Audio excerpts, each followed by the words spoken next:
Okay, so here's my video for assignment number 3 for career counseling. I'm just going to start off with, I have a bunch of notes here for this recording, but just to give you an idea of what I'm going to be discussing, specifically, I want to address work trajectories, career trajectories, challenges and barriers, resilience and resistance, and some things that counselors should be aware of for specifically African American men within the Inland Empire, California. Right. So I just want to bring it home, make it relevant to our community, and also just discuss a topic that needs to be discussed. And I'm going to explain why. So, during this assignment, I researched just some data that I thought was pertinent to this assignment. So I started off with poverty. So our poverty data based on the United States Census, our most recent census, I believe 2020 was the last census. So based on the community survey, approximately 25% of African American males nationally, let's start there, nationally reported being under the poverty level. So that's 1 in 4 African American men.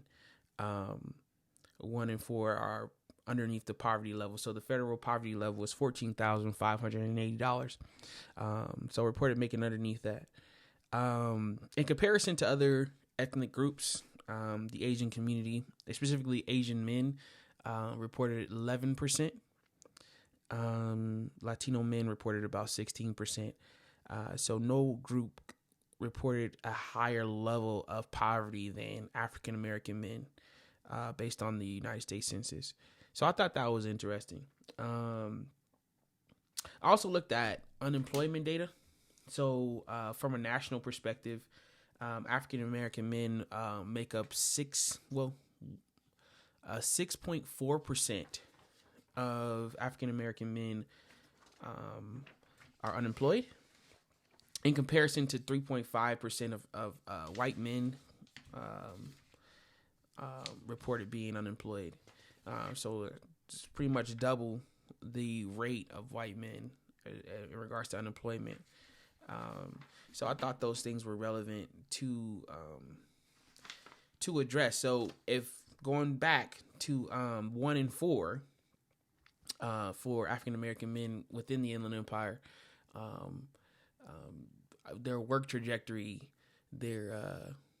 is not really high, right? So 25% of them are not graduating, are graduating, or may not be graduating actually, but they're not receiving enough income to sustain themselves. So again, underneath the poverty level. So yeah. All right. So let me see. So here are some trajectories within the Inland Empire. So I looked up 3 different pathways. So we have the university and professional trajectory, right? This is the UC and the CSU pipeline, completing the A through G requirements. And then we have a credential trajectory. This is through a community college or vocational program. Normally you'll get like a logistics or a supply chain role somewhere, not just warehouse or entry level. Also, you have a skilled trade, HVAC, electrical, aviation. And then lastly, we're going to explore the entrepreneurial trajectory. Okay. So, let me see. I did have some data on A through G requirements. So, 1 second. I don't want to misquote this information. Yeah, so based on, let me go back there.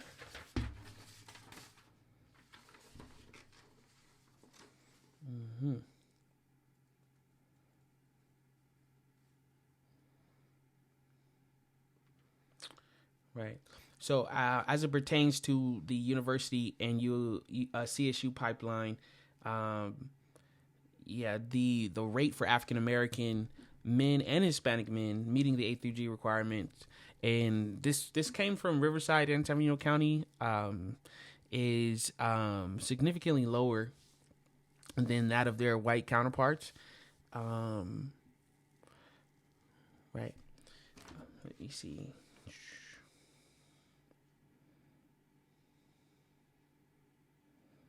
Right. And a few reasons being is, for example, the disproportionate suspension rate and expulsion rate for schools for African American males, resulting in less time in the classroom and a lack of preparedness for post secondary education. Also, lower persistence. Even in college, black men enroll, right, and they're less likely to complete their coursework. And it goes back to that last statement, right? They're unprepared for post-secondary education. I would argue, in my experience, is due to a lack of cultural relevant pedagogy in the classroom. So, if a teacher does not have the tools, if they're not equipped with the tools to service this population, then they kind of fall through the cracks. I look at it in the same way as we do our English learners. Our English learners need a special type of education, and by law, they are provided with that education. I think African American students need that as well. They need a higher level of care, a higher level of support to make sure they are successful. So, just my personal thought on that. Let me see.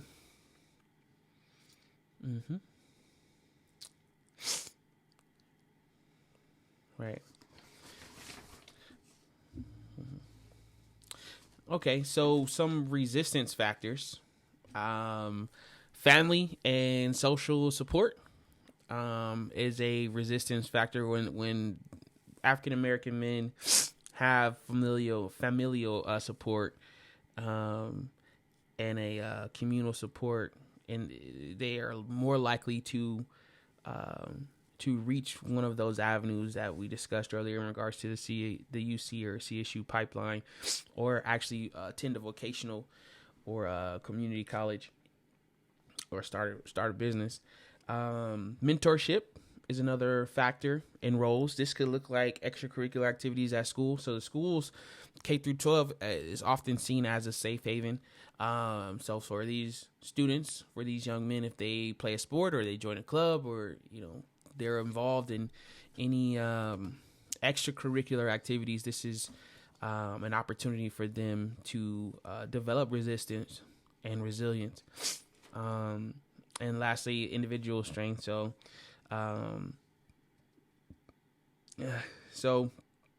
the ability to use low expectation as high motivation,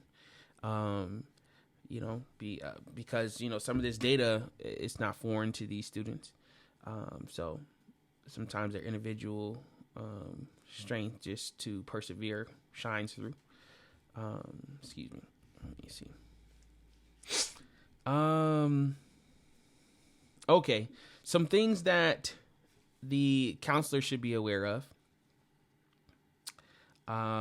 is the focus on cultural variation, right? So I remember watching, we were doing a class previously on cultural sensitivity, and understanding that there are variations within a particular culture, and their experience,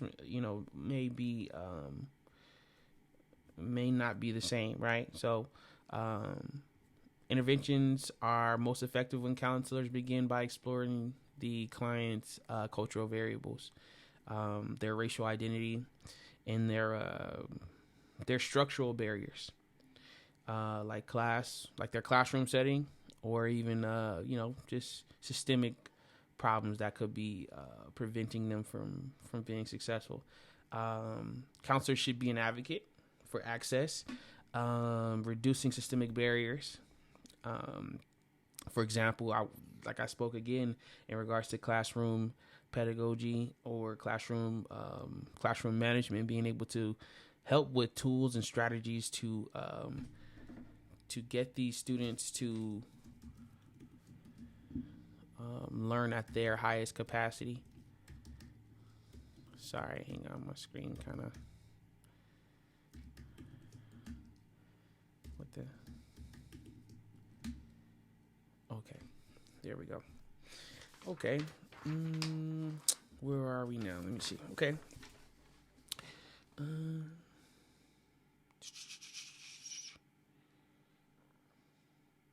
Yeah, so also an effective strategy for resilience is to provide black male role models, right? So black men often show an increased academic success motivation when they have a black male role model. The Inland Empire, we need more teachers and educators of color, especially black men, right? And also, we want to build self-confidence. We want to build self-efficacy. For students, we want to do this in the short term and as it pertains to career-related goals, to practice decision-making skills and build confidence.